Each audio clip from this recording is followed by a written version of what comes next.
Baik, bismillahirrahmanirrahim. Assalamualaikum warahmatullahi wabarakatuh. Selamat malam, rekan-rekan mahasiswa semuanya.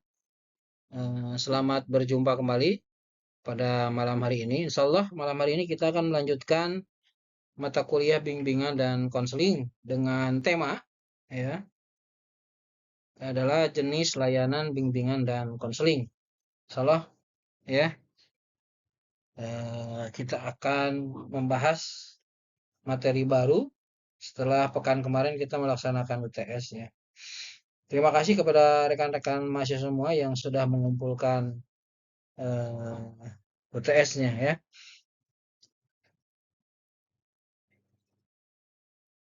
Nah, ini adalah peta konsep ya daripada pembelajaran pada malam hari ini ya. Kita akan membahas jenis-jenis layanan bimbingan dan konseling ya. Ada 6 layanan dalam bimbingan konseling ini ya. Jadi dalam bimbingan konseling ini yang ini pasti dilakukan oleh guru gitu ya. Pasti dilakukan oleh guru. Ini ada 6 jenis. Ada layanan orientasi, kemudian ada layanan informasi, ada layanan penempatan dan penyaluran siswa, biasanya di SMK ini. Kemudian ada layanan bimbingan belajar, pasti. Kemudian juga ada layanan konseling perorangan, ada layanan konseling kelompok, ya. Jadi ada 6. Ditambah dengan kegiatan penunjang, ya. Kegiatan penunjang itu adalah kegiatan-kegiatan yang menunjang daripada layanan-layanan di atas, ya. Nah, ini yang pertama, ya. Yang pertama adalah layanan orientasi, ya. Layanan orientasi.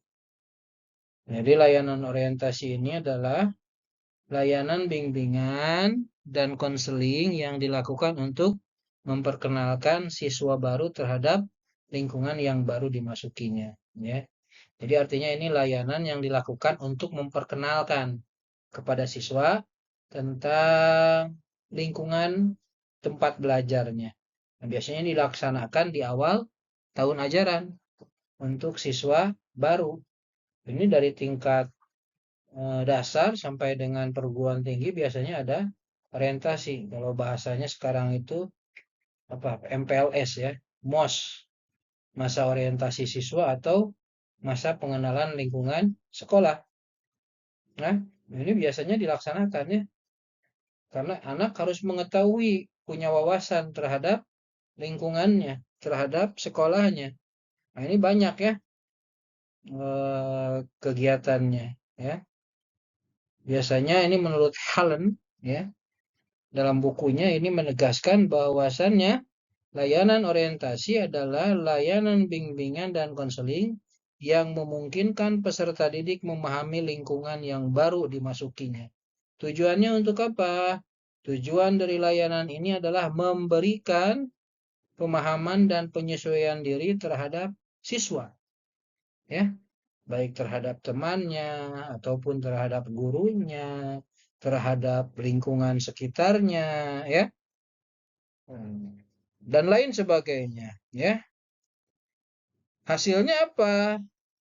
Agar siswa mendapatkan kemudahan dalam penyesuaian diri, terutama pada pola kehidupan di lingkungan sekolahnya, ya, di lingkungan baru. Jadi supaya anak itu mudah akses, kantor guru di mana, ruang kelasnya di mana, tempat sholatnya di mana, ya.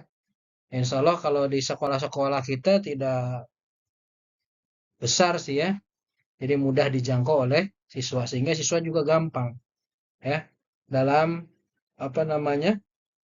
dalam mengenal lingkungannya. Ini adalah layanan orientasi ya. Prayitno dalam bukunya tentang materi layanan orientasi ini mengemukakan sebagai berikut, bahwa yang diorientasikan, yang dikenalkan kepada siswa itu yang pertama bisa sistem penyelenggaraan pendidikan. pada umumnya di sekolah tersebut. Bahkan bukan hanya pada siswa saja, termasuk juga kepada orang tua wali muridnya. Kemudian biasanya yang dikenalkan adalah kurikulum yang ada. Apa kurikulum yang dilaksanakan? Ya, bagaimana penyelenggaraan pengajarannya? Bagaimana kegiatan belajar siswa? Ya, bagaimana sistem penilaian? Fasilitas apa yang didapatkan oleh siswa? Ya, staf pengajarnya, tata usahanya, ya, hak dan kewajiban siswa, organisasi siswa, ekstrakurikulernya seperti apa. Nah, biasanya dalam orientasi ini yang disampaikan oleh eh, petugas bimbingan, ya, dan konseling, ya. Ini harus, ya, dilaksanakan dalam rangka apa? Memperkenalkan kepada siswa tentang lingkungan baru yang dimasukinya sehingga siswa mendapatkan kemudahan-kemudahan, ya. Nah, yang kedua adalah layanan informasi. Nah, secara umum layanan informasi ini adalah bermaksud memberikan pemahaman kepada setiap individu yang memiliki kepentingan tentang berbagai hal yang diperlukan untuk menjalani suatu tugas atau kegiatan atau untuk menentukan arah suatu tujuan atau rencana yang dikehendaki. Jadi, di sekolah itu pasti banyak informasi yang harus didapatkan oleh siswa. Nah, ini harus mendapatkan bimbingan dan konseling dalam rangka layanan informasi ini, ya. Sehingga apa? Sehingga setiap individu ini akan mendapatkan informasi yang sesuai dengan kebutuhan individu, kebutuhannya masing-masing gitu ya. Bagaimana tata cara pelaksanaan bayaran. Nah, ini harus disampaikan. Bagaimana tata cara perizinan. Ini informasi-informasi. Bagaimana jadwal pelajaran. Nah, ini harus disampaikan. Dan biasanya di lingkungan sekolah ini setiap guru pasti terlibat. Terutama ada guru kelas kalau di SD, ya, SMP ada wali kelas. Nah, biasanya ini yang menjadi corong informasi gitu ya kepada orang tua wali atau bahkan kepada siswa itu sendiri. Bagaimana pelaksanaan penilaian, evaluasi, ya, bagaimana eh, apa pelaksanaan ujian berkaitan dengan kisi-kisinya, materinya dan lain sebagainya. Ini adalah layanan informasi, ya. Nah, ini bagian daripada bimbingan dan konseling atau bagian daripada layanan bimbingan dan konseling adalah layanan informasi yang kedua, ya. Prayit mau mengatakan 3 alasan utama mengapa pemberian informasi perlu diselenggarakan, ya. Ini menurut Prayitno, kenapa bimbingan informasi ini perlu diselenggarakan? Yang pertama adalah membekali individu siswa atau peserta didik dengan berbagai pengetahuan tentang lingkungan yang diperlukan untuk memecahkan masalah yang dihadapi berkenaan dengan lingkungan sekitar pendidikan, ya.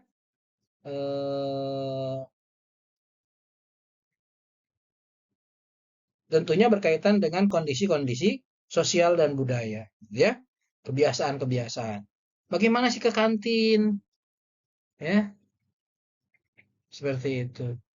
Boleh tidak jajan di luar, ya. Boleh tidak ke sekolah bawa motor dan sebagainya. Ini perlu disampaikan, ya.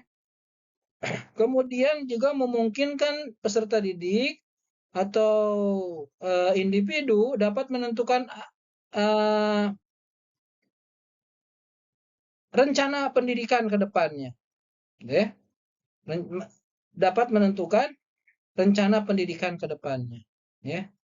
Oh, anak mau melanjutkan ke SMP negeri. Nah, ya. Sekarang ada lagi masa SPMB. Nah, ini perlu disampaikan, disosialisasikan. ya kepada setiap peserta didik supaya tidak miskomunikasi, walaupun ternyata di lapangan juga banyak terjadi miskomunikasi sekarang ya. Karena sekarang mekanismenya ada di awal itu dalam pendaftaran itu ya, dalam skema SPMB itu sekarang ada yang disebut PCMB. Jadi pemetaan calon murid baru ya, PCMB, pemetaan calon murid baru. Nah, itu belum daftar, tapi masih dipetakan saja. Jadi kalau dia ngambil jalur prestasi rapot misalkan, dia tuh masuk kriteria gak di ranking tuh. Belum daftar padahal. Tujuannya apa katanya? Supaya kalau siswa itu ternyata tidak masuk kategori, dia bisa mencari sekolah lain. Ya. Berarti kan harus ada pilihan satu, pilihan dua, pilihan tiga. Ya. Nah nanti ketika daftar itu, kalau di pilihan satu sudah tidak terima, berarti ada nggak di pilihan kedua? Ada nggak di pilihan ketiga? Ya. Kalau tidak ada, berarti pilihannya adalah ke sekolah swasta. Mungkin seperti itu ya. Ya sekarang kemarin di media-media sosial banyak terjadi kisruh nih berkaitan dengan SPMB ini ya. Makanya perlu layanan informasi kepada siswa dalam rangka tadi menentukan arah selanjutnya dalam melaksanakan pendidikan ya. Yang ketiga ini adalah, nah tadi yang ketiga adalah ada layanan penempatan dan penyaluran siswa ya.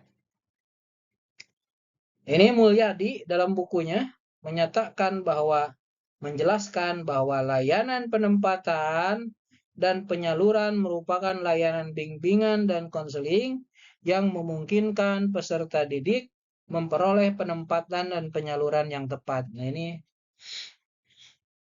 mungkin di SMA, SMK ya. Mungkin SMA sekarang ada yang biasanya praktek lapangan ya. Yang lebih ini sih SMK ya, biasanya ada kaitannya dengan apa namanya? Praktek lapangan ya, prakrin, prakerin, praktek kerja industri. Nah, ini harus ada layanan penempatan penyaluran dan kalau bisa dan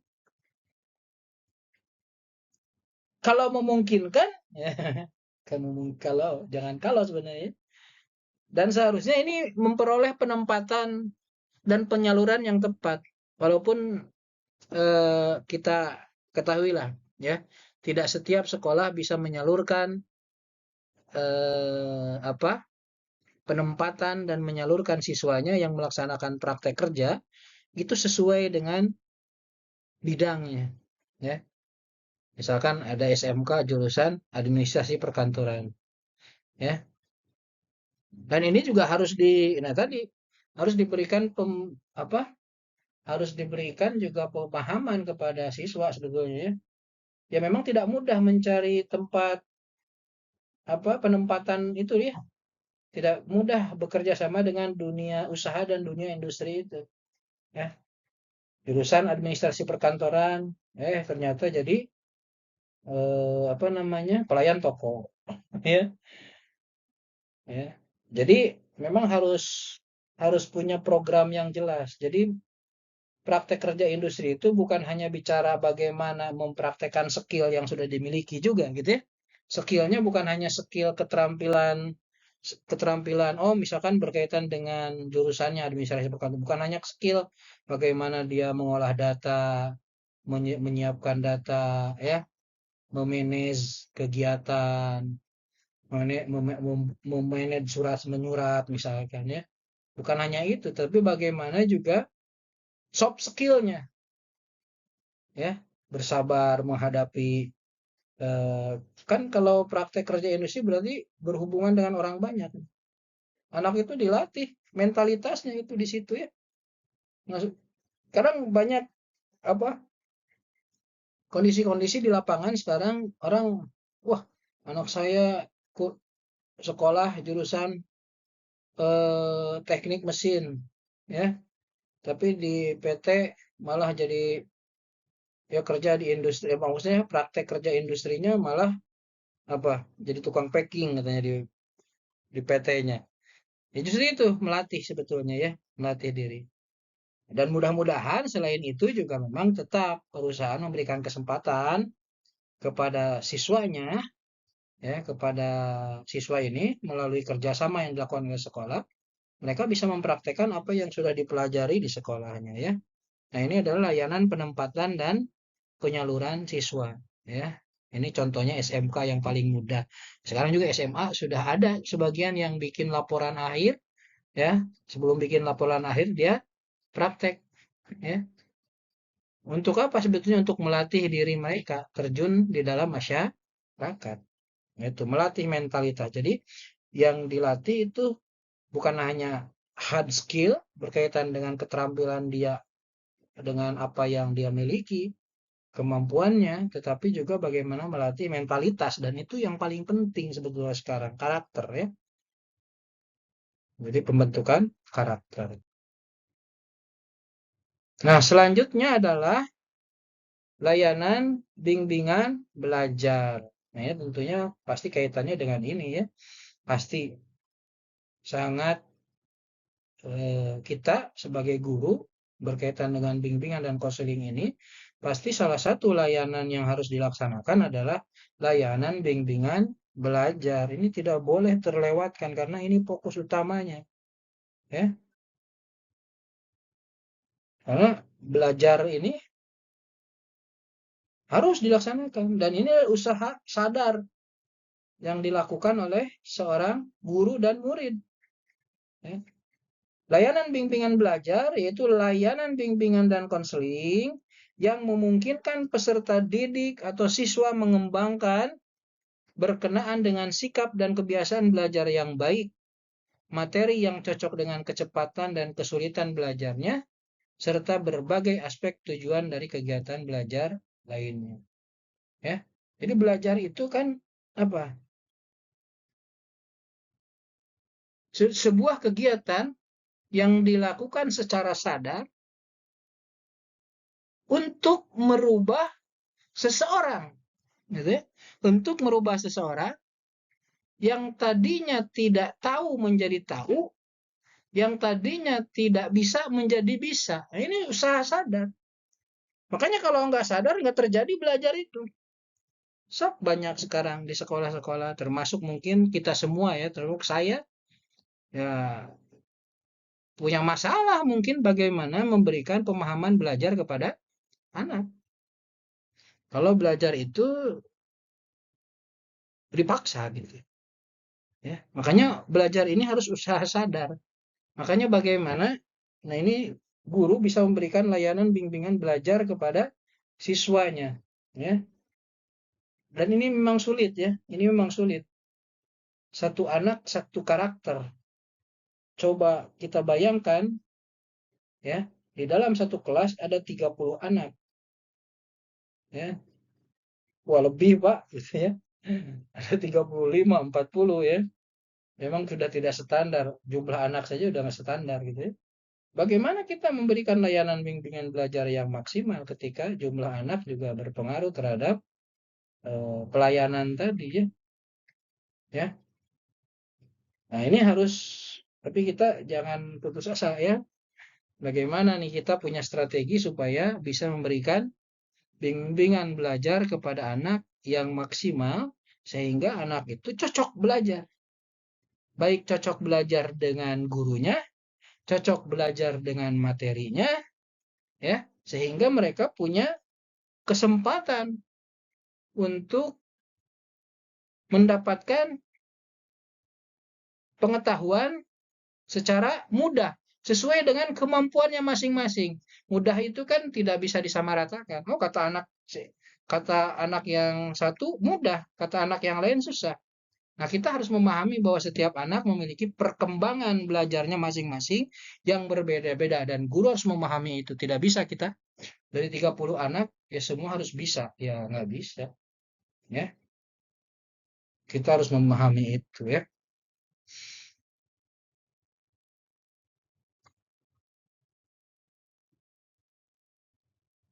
Ya, terutama mungkin kita harus mempersiapkan, harus mengenal siswa-siswa yang memiliki masalah dalam belajar. Kalau yang tidak ada masalah mah sudahlah. Bahkan mungkin kita kasih dia tugas tambahan untuk jadi apa? Tutor sebaya, ya. Jadi kalau ada murid kita, wah ini calakan budak tuh ya, pinter, ya, nggak perlu kita ajari, ya, bahkan dia bisa bantu kita untuk mengajari temannya. Nah ini yang luar biasa ya, ini luar biasa sekali.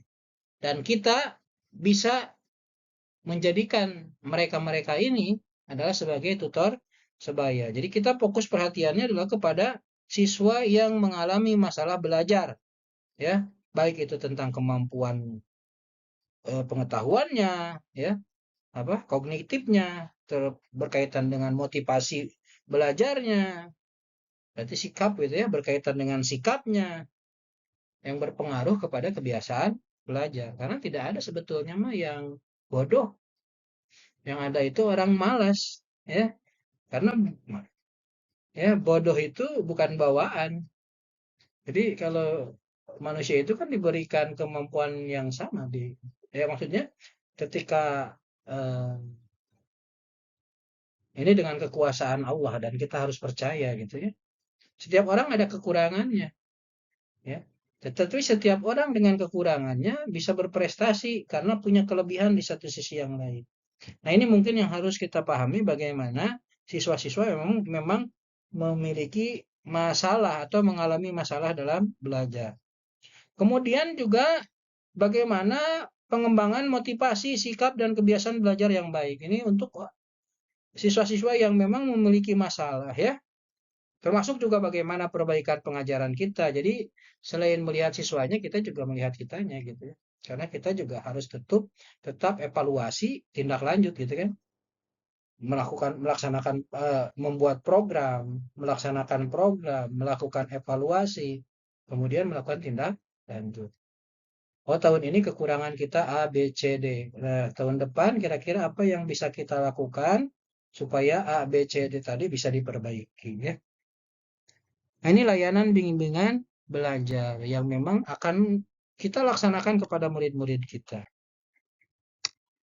Kemudian yang selanjutnya adalah layanan konseling perseorangan ya. Layanan konseling perorangan atau perseorangan yaitu pelayanan bimbingan dan konseling yang memungkinkan peserta didik mendapatkan pelayanan langsung secara khusus dengan tatap muka, dengan konselor ya, langsung dalam rangka pembahasan dan pengentasan permasalahan pribadi yang dideritanya. Ya, anak punya masalah, panggil wali kelas, berikan bimbingan dan konseling ya, tatap muka. Dicari informasi apa masalahnya ya, apa masalahnya ya. Karena bimbingan konseling individu ini ya, ini merupakan bentuk layanan yang paling utama dalam pelaksanaan fungsi pengentasan masalah gitu ya.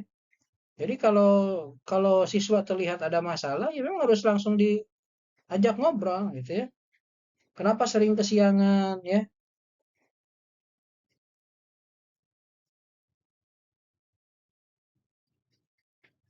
Karena kalau kita tidak melakukan konseling perseorangan, kita tidak akan pernah tahu apa permasalahannya dia kesiangan terus. Ya. Oh, ternyata orang tuanya itu sibuk dari pagi sehingga tidak bisa mengandalkan. Orang tuanya kerja juga, ya. Anaknya tidak bisa bangun pagi dan lain sebagainya. Ya. Nah, sehingga ketika kita sudah mengetahui itu, eh, kita akan memahami ya bagaimana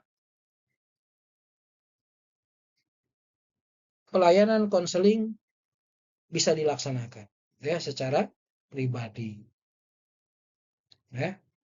Harapannya kita memang bisa mengetahui kondisi-kondisi tertentu yang tidak terlihat ya dari diri pribadi si anak berkaitan dengan masalah-masalah yang terjadi. Misalkan kenapa dia eh, apa namanya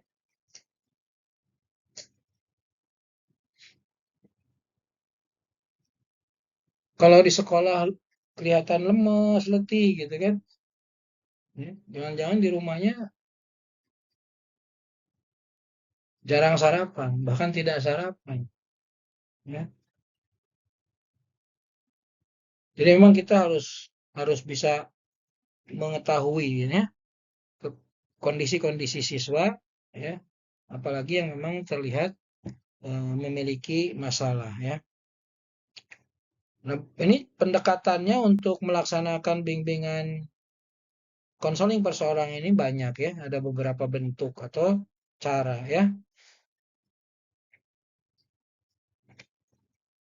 Bisa bagaimana melihat tingkah lakunya ya. Kemudian bagaimana pendekatan dengan rasionalitas emosionalnya gitu kan ya. Bahkan bisa melaksanakan konseling klinikal. Nah, ini mungkin bahasanya lebih lebih ke BK gitu ya. Nah, yang terakhir adalah ada yang disebut layanan bimbingan konseling kelompok ya. Layanan bimbingan konseling kelompok ini yaitu layanan bimbingan dan konseling yang memungkinkan sejumlah peserta didik bersama-sama melalui dinamika kelompok memperoleh berbagai bahan dari narasumber atau dari guru atau dari pembimbing atau dari konselor, membahas secara bersama-sama pokok bahasan tertentu yang berguna untuk menunjang pemahaman dan kehidupannya sehari-hari atau untuk perkembangan dirinya baik sebagai individu maupun sebagai pelajar dan untuk pertimbangan dalam pengambilan keputusan dan tindakan tertentu. Artinya ini layanan yang dilaksanakan secara berkelompok, baik itu berkaitan dengan pembelajaran, baik itu berkaitan dengan kehidupan, baik itu berkaitan dengan apa namanya? Kalau kalau di SMA itu ya, bimbingan karir, ya.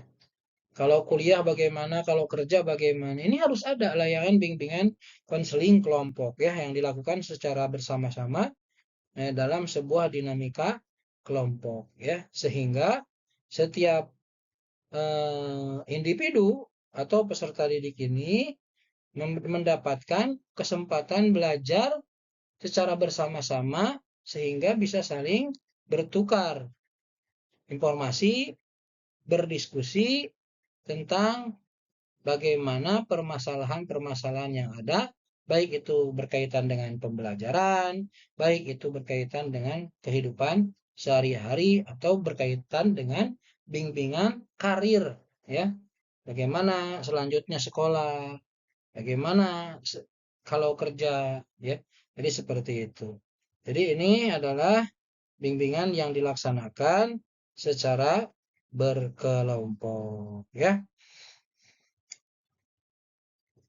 Ya tapi untuk efektif ya tidak bisa. Ya biasanya kalau kelompok juga tidak terlalu banyak ini ya. Jadi kalau melakukan bimbingan tidak sama ya, tidak bisa dilaksanakan misalkan oh dalam satu kelas gitu ya mungkin terlalu banyak. Mungkin kalau bimbingan konseling kelompok bisa kalau dalam satu kelas itu ada 30 siswa berarti misalkan dibagi 3 kelompok ya. Kelompok satu ada pembimbingnya, kelompok dua ya 10 orang per kelompok. Kemudian dibimbing berkaitan dengan dinamika-dinamika kehidupan, ya. Misalkan kalau fokusnya kepada oh eh, lanjutan sekolah, ya.